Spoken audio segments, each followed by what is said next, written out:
नमस्कार जी, बहुत बहुत स्वागत है आप लोगों का। 11 बजने को है, मैं हाजिर हूं आपके मनपसंद TV channel Punjab Kesari TV पर। इजाजत दीजिए आज के समाचार शुरू करने की, लेकिन उससे पहले आपसे एक दरियाफ्त की, आप इसको जो है शेयर कर दीजिए और इस पर कमेंट भी करना शुरू कर दीजिए ताकि आपका पता चल जाए कि कौन कौन देख रहा है, और उसको काइंडली शेयर कर दीजिएगा ताकि बाकी लोग जो आपके साथ जुड़े हैं, हमारे साथ नहीं जुड़ पा रहे हैं, वो भी इस बुलेटिन से जुड़ जाएं और ये खबरें उन तक भी पहुंचे जी। Khubram ji, thank you very much for your kind joining. बहुत बहुत शुक्रिया आप लोगों का इस ज्वाइनिंग के लिए। और सभी से मेरा एक आग्रह और भी रहेगा कि आप हमारा पंजाब केसरी का जो ऐप है वो भी डाउनलोड कर लीजिए, क्योंकि आपको लेटेस्ट जानकारी उससे मिलती रहेगी पूरा दिन भर। जब जब हम लाइव होते हैं तब तो हम लाइव पे आपको आते हैं, आपको नोटिफिकेशन मिलता है और आप जुड़ते हैं हमारे साथ। लेकिन जब हम लाइव नहीं है तब भी खबरें हमारे पेज पे चलती रहती है। वो आप पंजाब केसरी का जो ऐप है उसको डाउनलोड करेंगे तो विस्तार से आपको सारी चीजें जो मिल जाएंगी। आज बड़ा दिन है जी, हालांकि संडे है, आप संडे की सुस्ती में होंगे। मौसम सब जगह जो है वो खराब है एक तरह से। अब इसको सुहावना तो कहा नहीं जा सकता, खराब है, क्योंकि भयंकर सर्दी का दौर सब जगह है और लगातार बारिश हो रही है। राजधानी शिमला में कल दोपहर से ही बर्फबारी का दौर जारी है और आप सोच सकते हैं कि अगर वहां पे 4 से 5 इंच बर्फबारी हो चुकी है शिमला में, तो जो जनजातीय इलाके हैं किन्नौर, लाहौल, भरमौर, वहां के क्या हालात होंगे इसका भी आप अंदाजा लगा सकते हैं। तो ये दौर आज भी जारी रहेगा। कल से ये मौसम थोड़ा खुलना शुरू हो गया और परसों से जो है मौसम साफ हो जाएगा, तो अपना ख्याल रखिए। लेकिन आज बड़ा दिन है पुलिस वालों के लिए। हमारे पुलिस वाले भाई जिनके लिए हमने लंबे समय से justice for Himachal Pradesh police का मुहिम चलाई हुई है, उनके लिए आज एक बड़ा दिन है और हम उम्मीद करते हैं कि इस बड़े दिन पर उनको कोई बड़ा तोहफा मिले। कैसे मिलेगा इसकी चर्चा करेंगे। पे कमीशन को लेकर हजारों जो है मांगे आ रही है कर्मचारियों की, जितने भी लाखों कर्मचारी उनकी हजारों मांगे आ रही है अलग अलग जगह से कि ये होना चाहिए, वो नहीं होना चाहिए। अभी 2 विकल्प दिए हैं, 2.25 का, 2.59 का, लेकिन अब 15% के विकल्प को लेकर भी बड़े शिद्दत से बातचीत हो रही है। हालांकि उसमें भी सारे संतुष्ट हो जाएंगे ये संभव नहीं है, लेकिन ये सरकार ने अभी दिया नहीं था 15% की वृद्धि वाला, और ये भी जरूर कहा था सरकार ने कि किसी से रिकवरी नहीं होगी। लेकिन बहुत से लोगों को भी एरियर भी नहीं मिल रहा है और उनकी पे कितनी बढ़ी कितनी नहीं ये भी अभी तय नहीं है, क्योंकि पे फिक्सेशन नहीं हुई है। और यही वजह है कि अब जनवरी की पे पे भी संकट आ गया है। जनवरी की पे फरवरी में मिलेगी या नहीं मिलेगी, इस पर भी संकट है, इसकी चर्चा करेंगे। और कोविड प्रतिबंधों पर भी आज फैसला हो सकता है, ये क्योंकि 24 तारीख तक लगे थे, तो आज देखा जाए तो कायदे से आज इसका डिसाइड होना है। अदरवाइज हो सकता है ये कल भी डिसाइड हो, लेकिन नए प्रतिबंध लगने हैं या लागू वही रहने हैं पुराने के पुराने, ये देखना होगा। क्योंकि आज 23 तारीख है, 24 तारीख तक जो है तमाम प्रतिबंध लगे थे और आज से जो है इनको भी जो है या तो कंटिन्यू होना है या इसमें कुछ नई चीजें जुड़नी है। क्या जुड़ता है क्या नहीं जुड़ता है वक्त बताएगा और वक्त के साथ साथ हम लोग भी आपको बताते रहेंगे। लेकिन फिलहाल इस वक्त की बड़ी खबर है कि अब से ठीक 1 घंटे बाद यानी 12 बजे दोपहर के मुख्यमंत्री ने अपने सरकारी निवास स्थान ओक ओवर पर एक बहुत ही महत्वपूर्ण बैठक बुलाई है। इस बैठक में चीफ सेक्रेटरी को बुलाया गया है। इस बैठक में जो ACS additional chief secretary finance Prabodh Saxena उनको बुलाया गया है और मुख्यमंत्री के साथ संबंध जो एसीएस हैं जेसी शर्मा उनको बुलाया गया है। इसके अलावा कुछ कर्मचारी संगठनों के नेताओं को भी बुलाया गया है, जिसमें जिनको सरकार ने मान्यता दी है। कर्मचारी संगठन बहुत से होते हैं, सरकार अपनी सहूलियत के हिसाब से कुछ संगठनों को मान्यता देती है जो उसकी तुम भी बजाते हैं, और कुछ संगठनों को नहीं देती है, वो सरकार की तुम भी बजाते हैं। तो इस तरह से चलता है, तुम भी की धुनें अलग अलग होती है, तुम भी बजाने का काम दोनों करते हैं। तो एक संगठन को जो सरकार के पक्ष की धुन निकालती है उसको बुलाया गया है। लेकिन जो 25 कर्मचारी संगठन एक साथ हुए संयुक्त मोर्चा में, अभी उनको इस बैठक के लिए नहीं बुलाया गया है। बुलाया जाएगा, वो आएंगे तो निश्चित तौर से उसकी जानकारी दी जाएगी। लेकिन ये सब कवायद हो क्यों रही है? ये कवायद इसलिए हो रही है क्योंकि कर्मचारी नए पे कमीशन को लेकर संतुष्ट नहीं है। उनको यह समझ में नहीं आ रहा कि वो कौन सा ऑप्शन लें और कौन सा ऑप्शन नहीं लें। फिलहाल उनको 2 ऑप्शन दिए गए हैं कि अगर उनको 2.25 और 2.59 के गुण के आधार पर जो ऑप्शन सूट करता है उस ऑप्शन के हिसाब से वो अपना पे फिक्सेशन के लिए आग्रह कर सकते हैं डीडीओ को ये पावर दे दी गई है। लेकिन बड़ी समस्या यह है कि बहुत से विभागों में डीडीओ के पास अभी तक ये आग्रह नहीं पहुंचा है कर्मचारियों का क्योंकि हमको किस गुणांक के आधार पर हमारी पे कैलकुलेट की जाए। और ये क्यों है? ये इसलिए है क्योंकि बहुत ज्यादा क्योस है, बहुत ज्यादा भ्रम की स्थिति है। आम कर्मचारी को तो पता ही नहीं लग रहा है कि उसकी तनख्वाह कैसे बढ़ेगी और कैसे नहीं, उनको कौन सा गुणांक लेना है कौन सा गुणांक नहीं लेना है। और पंजाब में 3 है, इन 2.25 के साथ 2.59 के साथ जो है 15% की एक मुश्त फ्लैट वृद्धि का भी है। अधिकांश लोग उसी को लेना पसंद करते हैं, लेकिन यहाँ उसमें समस्या आ रही है कि उसमें कुछ बढ़ नहीं रहा है। एरियर मिलना तो दूर की बात है, आगे भी जो है इंक्रीमेंट्स भी को प्रॉब्लम आ सकती है। इसलिए तमाम जगह क्योस है और भ्रम की स्थिति है। इस भ्रम की स्थिति का जो नुकसान है वो ये होगा कि अधिकांश लोग अभी ये तय नहीं कर पाएंगे उनको किस गुण के आधार पर वेतन लेना है। ऐसी स्थिति में जनवरी का वेतन जो फरवरी में मिलना था बड़े हुए वेतनमान के मुताबिक, वो मिलने में कुछ दिक्कतें आ सकती हैं। फिर ये अगले महीने के लिए बात चली जाएगी और उसका एरियर अगले महीने दिया जाएगा, अगर अभी किसी कर्मचारी ने ये तय नहीं किया कि क्या करना क्या नहीं। अभी तक कुछ डिपार्टमेंट तो ऐसे वहां 10% लोगों ने भी ऑप्शन नहीं दिया है कि हमको क्या चाहिए क्या नहीं चाहिए। जाहिर है ऐसी स्थिति में पुराने ही हिसाब से पे बनेगी। हाँ, कुछ डिपार्टमेंट में 40% तक है, लेकिन ऐसे डिपार्टमेंट बहुत कम है जहां 70-80% तक लोगों ने ले लिया है। इसका मतलब यही है कि अधिकांश लोग जो है इससे खुश नहीं है और इसी नाखुशी को लेकर 15 विभागों के 25 संगठन कर्मचारियों के एकजुट हो गए हैं और उन्होंने मोर्चा बनाया, संयुक्त मोर्चा उसको नाम दिया गया। उस मोर्चे ने जो है कुछ अल्टीमेटम दिए थे, कुछ चेतावनी भी दी थी, लेकिन आज जो बैठक है उस मोर्चे में उनको नहीं बुलाया गया जो सरकार के मान्यता प्राप्त कर्मचारी संगठन है, जिसमें अश्विनी ठाकुर, मामराज पुंडीर ये नेता लोग हैं, उनको बुलाया, एक केसर सिंह भी हैं, उनको भी बुलाया गया है और बाकी जो है अपने अफसरों को बुलाया गया है। तो ये आज पे फिक्सेशन पर कोई बड़ा फैसला आज हो सकता है उस फैसले की जानकारी दी जाए, हो सकता है नहीं दी जाए, लेकिन ये फैसला होना है। ये बैठक इसलिए बुलाई है, आज संडे का पूरा दिन इसी के लिए रखा गया है। इसमें अगर ये बैठक हो रही है तो एक बड़ा तोहफा जो है इस सारे मामले में, कर्मचारी कितने संतुष्ट होते हैं पे फिक्सेशन को लेकर कितने नहीं, ये तो समय बताएगा, लेकिन इस सारे मामले का एक बड़ा पहलू ये भी है कि इसमें आज की जो बैठक रखी गई है उसमें पुलिस पे बैंड का मसला प्रमुखता से डिस्कस होगा। कल कोई बड़ी घोषणा भी इसकी हो सकती है, होगी तो उसका पता कल ही चलेगा, क्योंकि इसमें ब्रीच ऑफ फेथ हो जाता है अगर इसको पहले बता दें। मुख्यमंत्री का कल का भाषण है 25 जनवरी का और पूर्ण राज्यत्व दिवस की स्वर्ण जयंती मना रहे हैं, तो निश्चित तौर से उसमें, लेकिन बड़ा मामला है क्योंकि पुलिस पे बैंड को डिस्कस किए बिना ये जो आज की बैठक है ये पूर्ण नहीं हो सकती। पुलिस पे बैंड पूरे का पुराना जो सिस्टम है वो खत्म हो जाएगा, नया पे फिक्सेशन होना, नई वेतनमान के तहत लोगों को सैलरी मिलनी है, तो जाहिर है जो पुराना था वो खत्म होगा ही होगा। लेकिन ये क्या चाह रहे हैं पुलिस वाले लोग, जो चाह रहे हैं, जो होना चाहिए सबसे पहले वो होना चाहिए 8 साल का इंतजार इनको नहीं करना पड़े रेगुलर पेमेंट के लिए। 8 साल का इंतजार नहीं पड़े, वो 2 साल का हो। बीच में कुछ लोग अड़े हुए कि 5 कर दो, 3 कर दो, 4 कर दो, बिल्कुल नहीं, ये 2 साल कर रहे हैं और ये मुख्यमंत्री के ध्यान में है और मुख्यमंत्री ही इसको सॉल्व करेंगे। लेकिन ये आज सॉल्व हो जाएगा, ये सवाल हो जाएगा। लागू कब होता है कब नहीं ये नहीं पता। ये हो सकता है कि इस पे कोई सैद्धांतिक सहमति बन जाए, मुख्यमंत्री के मन में जो है उसका आदेश पारित हो जाए कि हाँ ऐसे ही करना है, इनको 2 साल के बाद जो है रेगुलर पे बैंड देना है, क्योंकि अब तो इनका नया पे बैंड बनेगा ना, इनका पे बैंड भी नया बनेगा, पुराने वाले तो खत्म हो गया मामला, अब इनका नया बनेगा। तो नए में भी जो पुलिस वाले हैं उनको ये अप्रीहेंशन है कि अगर पुराने ग्रेड पे के आधार पर नया पे बैंड फिक्स होता है तब भी उनको 10 से 12 हजार का नुकसान मिनिमम हो रहा है, तो उसमें तो उनको कुछ पाकर भी कुछ नहीं मिलेगा, खोना ही खोने वाली स्थिति है।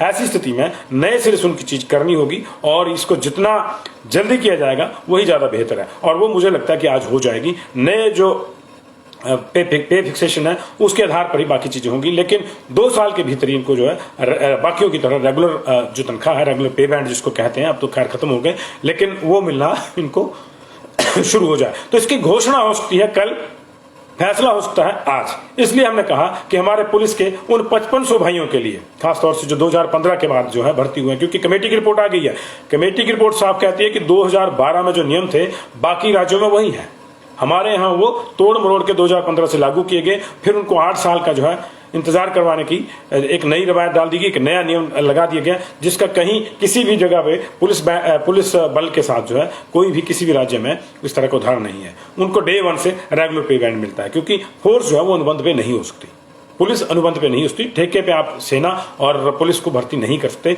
ये एक तय सा नियम है और उसी नियम के तहत बाकी राज्यों में होता है। इसके अलावा इनका जो राशन भत्ता है वो भी बढ़ेगा और 13वें महीने की जो तनख्वाह है उसका मामला भी आज सॉर्ट आउट हो जाएगा। ये संभव है कि कागजी कार्रवाई में समय लगे, हमको मालूम है, वो लगता है, हम भी नहीं कह रहे हैं, पुलिस वाले भाई भी नहीं कह रहे हैं कि आज ही कर दो सारा कुछ, लेकिन घोषणा जो है वो कल हो सकती है, आज ही इसका एक फैसला हो सकता है, क्योंकि जो बाकी डिपार्टमेंट्स की जो कमेटी बनाई थी डिपार्टमेंट की, उसके आधार पर जो रिपोर्ट है वो साफ कहती है कि इनका हक बनता है और इनको मिलना चाहिए। कुछ 2-4 जो बीच के लोग होते हैं वो अड़े हुए मीन मेख लगाने में, लेकिन मुझे लगता है कि मामला उनसे अब निकल गया है, मामला ऊपर चला गया है, मुख्यमंत्री के ध्यान में। मुख्यमंत्री वित्त के जो एडिशनल चीफ सेक्रेटरी वित्त होंगे वो चीफ सेक्रेटरी होंगे और additional chief secretary attach to chief minister वो होंगे और इसमें ये मामला सही होगा। हाँ, इसमें जो रोल है प्ले कर सकते हैं, अच्छा रोल प्ले कर सकते हैं, वो कर्मचारी संगठन जो सरकार ने बुलाए वो कर सकते हैं। अश्विनी ठाकुर, मामराज पुनी डायरेक्ट कंपनी,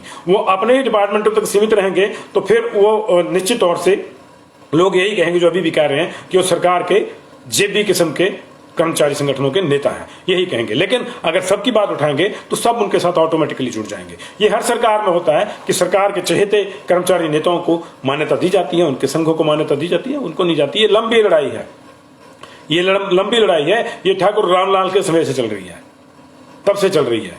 और बीरबल सिंह के टाइम में ये चरम पे थी, प्रेम कुमार धूमल के टाइम में चरम पे थी, अभी भी चरम पे है। लेकिन अगर आपको सरकार ने मान्यता दी है और कुछ संगठन आपको अपना नेता नहीं मानते हैं तो हल क्या है? हल यह है कि आप उन संगठनों की आवाज उठाएं। किसी को आपसे कोई व्यक्तिगत खुन्नस नहीं है। इसलिए इन कर्मचारी नेताओं से भी हमारा आह्वान रहेगा कि वो पुलिस पे बैंड के मसले को प्रमुखता से उठाएं। अगर इन्होंने उठाया होता तो जेसीसी की बैठक में हो जाता। इसलिए ये मत सोचिए कि आप चुप बैठे रहेंगे, हाँ में हाँ मिलाएंगे सरकार की तो आप बच जाएंगे। कर्मचारी आपकी भी खाल उधेड़ देंगे। और 25 संगठनों का जो मोर्चा बना वो काय के लिए बना? ये इसी खाल उधेड़ने के लिए बना है। आपस में जो फूट जो सामने आ रही है इसलिए आ रही है। सरकार इस फूट को एंजॉय करती है हमेशा, ये ख्याल रखना। अगर आप कर्मचारी हित चाहते हैं तो आप चाहे सरकार के मान्यता प्राप्त संगठन से हैं या सरकार के मान्यता प्राप्त संगठन से नहीं है, इसका कोई फर्क नहीं पड़ना चाहिए। आपको सिर्फ इतना पता होना चाहिए कि आप कर्मचारी नेता हैं। किसी एक संगठन के या किसी दल विशेष के कर्मचारी नहीं होते, कर्मचारी सरकार के होते हैं। इसलिए आप तमाम कर्मचारियों के नेता, इसका ख्याल रखना होगा। इसलिए पुलिस पे बैंड वाली बात जो है वो उठाएं और आज ये मामला सॉर्ट आउट होगा। ये अच्छी बात है। हम लोग भी चाहते हैं कि हमारे पुलिस के भाई जो लंबे समय से 8 दिन तो उनको हो गए मैस में खाना खाए, पिछले संडे को उन्होंने मैस में खाना खाना छोड़ दिया था। ये हमारे लिए शर्म की बात है। लेकिन देर से ही सही कोई फैसला अगर दुरुस्त हो जाता है तो निश्चित तौर से उसका लाभ जो है वो मिलेगा और ये लाभ मिलना चाहिए। तो आज इसको लेकर बैठक हो रही है जी और इस पे सबकी नजरें हैं। पे फिक्सेशन को लेकर भी कुछ बड़ा होगा और पुलिस पे बैंड को लेकर निश्चित तौर से बड़ा होगा। जो हमारी सूचना है, हमारी मुख्यमंत्री महोदय से बात हो रही थी, बाकी लोगों से भी हम अपने सोर्सेज से बात करते रहते हैं। अच्छी बात है, मुख्यमंत्री सबकी सुनते हैं, आपकी भी सुनेंगे। थोड़ा सा संयम रखें। आज का दिन है, आज की क़यामत की रात है। आज का अगर फैसला नहीं हो तो कल तो घोषणा हो जाएगी। फैसला हो जाएगा आज, वो फैसला बाहर नहीं आएगा, मीडिया को नहीं बताया जाएगा तो अच्छी बात है। वो सरकार का काम सिस्टम है। हम नहीं चाहते, हम चाहते हैं हमको सबसे बाद में बताओ, लेकिन फैसला कर दो कि हमारे पुलिस के भाइयों को भी बाकियों की तरह 2 साल के बाद ही रेगुलर पे मिलनी शुरू हो जाएगी और उनका नया पे बैंड जो है वो भी फिक्स किया जाए। पुराने के आधार पे ना किया जाए तो उनको और घाटा होगा। फिर एक समस्या को हल करने के चक्कर में आप दूसरी समस्या खड़ी कर देंगे, उसका भी कोई लाभ नहीं है, उसका कोई भी लाभ नहीं है। तो नए वेतनमान को ध्यान में रखते हुए उनका बैंड फिक्स किया जाए और हम तो कहते हैं कि डे 1 से दिया जाए। अगर आपने डे 1 से नहीं देना तो 2 साल बाद तो दे ही दें। ये फैसला माननीय सरकार से हमारा 2 हाथ जोड़ के आग्रह है कि वो हो ही जाए आज। तो जो हो जाए जी फैसला, और हमारी पुलिस के भाइयों से और बाकी जो भाई देख रहे हैं उनसे भी हमारा आग्रह है कि आप कमेंटिंग करें, मुख्यमंत्री को जो है आग्रह करें इस कार्यक्रम में भी कि अभी 12 बजने को समय है, ताकि और मामला थोड़ा आपका अगर कहीं फंसा हो, छोटा मोटा हाथी निकल गया, पूछ रहेगी तो पूछ को भी धक्का दो आप। तो अगला मामला है जी कोविड का।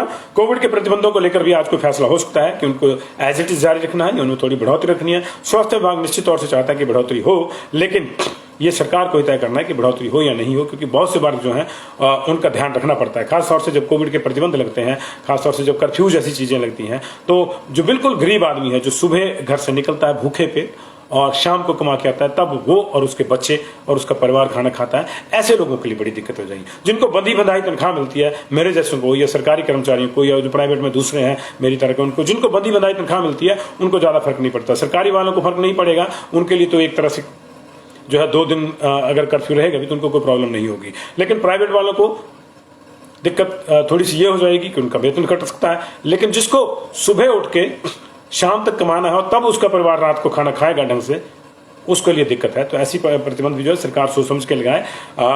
हमारे लिए ही लगा रहे हैं प्रतिबंध, हमारी समझ में आता है। आप भी सरकार का सहयोग करिए, लेकिन इतने भी प्रतिबंध सख्त ना हो कि किसी को रोजी रोटी के ही लाले पड़ जाए, क्योंकि पिछले जो लॉकडाउन ने कमर तोड़ी थी वो अभी तक लोगों की सीधी नहीं हुई है। बात और कर लेते हैं जी, बात कर लेते हैं आज के कोविड की जी। तो पिछले 24 घंटे की अगर बात करें 3,33,533 नए मामले आए हैं, 2,59,000 ठीक हुए हैं और 525 लोगों की मौत हुई है। तो 4000 ओवरऑल जो एक्टिव केसेस की है वो कमी आई है, लेकिन जो है मौतें जो हैं वो 525 लोगों की हुई है। पिछले 488 पिछले दिन हुई थी, लेकिन लास्ट के 24 आवर में जो है 525 लोगों की मौत हुई है। तो फिलहाल देश में 21,87,000 एक्टिव केस हैं और तीसरी लहर में कुल एक्टिव केस का आंकड़ा पहली बार 1 लाख के पार पहुंचा है। 31 दिसंबर को हमारे पास सिर्फ 1 लाख एक्टिव केस थे पूरे देश में, और अभी हमारे पास देखिए 23 दिन के भीतर 21 लाख, ऑलमोस्ट डेली 80 से 90 हजार केसेस जो हैं एवरेज हमारे पास बढ़ रहे हैं। दिल्ली में पिछले 24 घंटे में 45 मौतें दर्ज की गई हैं, ये भी थर्ड वेव की सबसे हाईएस्ट है। मौतें बढ़ी हुई हैं, केसेस जो हैं भले ही कम हो गए, हालांकि कल दिल्ली में केसेस भी बढ़े हैं थोड़े, और 11,486 केसेस मिले हैं, और ये 7% पिछले दिन के मुकाबले 7% ज्यादा है। असम में 24 घंटे में 5580 नए मामले आए हैं। जम्मू कश्मीर में 24 घंटे में 6568 मामले आए। महाराष्ट्र में 24 घंटे में 46,393 केस आए हैं, और हरियाणा में बीते 24 घंटे में 8753 लोग पॉजिटिव पाए गए, 11 लोगों की मौत हुई है। पंजाब में 7,625 नए केस आए हैं, लेकिन 35 लोगों की डेथ हो गई है। पंजाब में ये मामला बढ़ रहा है। हिमाचल प्रदेश में भी अगर आप देखें तो हमारे पास जो है 2307 लोग जो हैं कल रात 7 बजे तक पॉजिटिव आए थे, और 17,000 से ऊपर हमारा एक्टिव केसेस का आंकड़ा भी चला हुआ है। बिलासपुर में 240 आए थे, चंबा में 46 आए थे, हमीरपुर में 251 आए थे, कांगड़ा में 338 आए थे, मंडी में 231 आए थे, कुल्लू में 97 पॉजिटिव आए थे, किन्नौर में 24 पॉजिटिव आए थे, लाहौल स्पीति में 10, शिमला में 329, सिरमौर में 201, सोलन में 359, ऊना में 181, और 6 मौतें हुई थी, जिसमें से 2 मौतें शिमला में हुई थी। सभी मेल थे जी जिनकी डेथ हुई है कल। 2 मौतें शिमला में, 2 कांगड़ा में, 1 मंडी में और 1 ऊना में हुई थी। तो लगातार पिछले 1 हफ्ते से भी अधिक समय से 6 से ज्यादा मौतें हिमाचल प्रदेश में हो रही है। ये हमारे लिए थोड़ा चिंता का विषय है। इसलिए आप उन लोगों का खास ख्याल रखें जो बुजुर्ग 60 साल से ऊपर के हैं, गर्भवती महिलाओं का खास ख्याल रखें, छोटे बच्चों का जिनको अभी वैक्सीन की एक भी डोज नहीं लगी है उनका खास ख्याल रखें। हालांकि छोटे बच्चों के लिए नई गाइडलाइंस आ गई है कि आपको 6 साल तक के बच्चे के लिए मास्क लगाना कोई ज्यादा जरूरी नहीं है,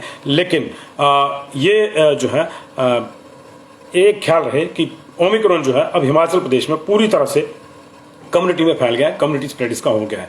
इसलिए छोटे बच्चों पे ये प्रभाव ज्यादा जल्दी डालेगा और ज्यादा प्रभावित उनको करेगा। इसलिए छोटे बच्चों का ख्याल रखें। सरकार की गाइडलाइंस अपनी जगह है, बच्चा आपका है, उसका ख्याल आपने रखना है। अपना भी ख्याल रखिए, अपनों का भी ख्याल रखिए, मास्क लगा के रखिए, 2 गज की दूरी का इस्तेमाल कीजिए। आप इस थर्ड वेव को बड़ी आराम से और बड़ी जल्दी जो है सबसाइड कर लेंगे, झेल जाएंगे इसको, ये हमारा विश्वास है। क्योंकि आपने पहली और दूसरी लहर में जिस तरह से संयम का परिचय दिया वो संयम काबिले तारीफ है। उसी संयम को बनाए रखिए, और पुलिस वाले भाइयों से भी थोड़ा सा संयम बनाए रखिए। कल आपको बड़ी खबर मिल जाएगी, आज शाम तक ही मिल जाएगी, लेकिन अगर सरकार चाहेगी तभी उस खबर को बताएंगे, क्योंकि सरकार का प्रेरोगेटिव है। 25 जनवरी का जो फंक्शन है वो बड़ा मुबारक मौका है। अगर मुख्यमंत्री चाहते हैं कि कुछ घोषणाएं तभी हों तो फिर तभी होंगी, और उनको जो है हम लीक करने की कोशिश भी नहीं करेंगे। हमारी तो एक ही इल्तिजा है मुख्यमंत्री जी से कि मुख्यमंत्री जी पुलिस वालों का आज नए सिरे से जो पे फिक्सेशन होनी है वो कर दीजिए। पुराने पे बैंड की जितनी विसंगतियां उनको दूर कीजिए। एक ही धक्के में, एक ही प्रयास में सारी समस्याओं को दूर कीजिए, और उनको 2 साल के भीतर रेगुलर पे बैंड और जो नया उनका फिक्सेशन होना उसको भी ढंग से करिए, ताकि उनको भी नुकसान ना हो। और यह आपके अधिकारियों के ध्यान में पूरा मामला है। आप अगर हल्का सा फर्म होके और हल्का सा जो है प्यार से इन बच्चों की ओर को देखेंगे तो इनके सारे दुख अपने आप दूर हो जाएंगे। आप क्या नहीं कर सकते, आप सरकार हैं। इसलिए आपसे आग्रह है कि काइंडली इनका ख्याल रखें। और भी बहुत से विभाग हैं जिनकी चीजें होनी है। पे फिक्सेशन तो कर्मचारियों के ओवरऑल कर ही रहे हैं, उनके लिए कर्मचारी संगठन लगे हुए हैं, लेकिन कर्मचारी संगठन के नेता भी ख्याल रखें कि पुलिस वाले भी कर्मचारी ही हैं, वो भी उनके दायरे में आते हैं। उनकी अपनी यूनियन नहीं है तो इसका मतलब ये नहीं है कि आप उनका आवाज नहीं उठाएंगे। अगर आप उनकी आवाज नहीं उठाएंगे तो आप फिर आधे अधूरे कर्मचारी नेता हैं, आप लंगड़े कर्मचारी नेता हैं, और ऐसे कर्मचारी नेता जो है किसी को मान्य नहीं होंगे। यही वजह कि आपस में फूट पड़ती है। कर्मचारी चाहे वो एक चतुर्थ श्रेणी आउटसोर्स पे लगा हुआ कर्मचारी हो या फिर क्लास 1 गजेटेड ऑफिसर हो, कर्मचारी कर्मचारी है। अगर आप कर्मचारी संगठन के नेता हैं तो सबके नेता है। इस चीज का ख्याल रखिए। Thank you very much. Justice for Himachal Pradesh police, बस थोड़ी ही देर में। Thank you very much.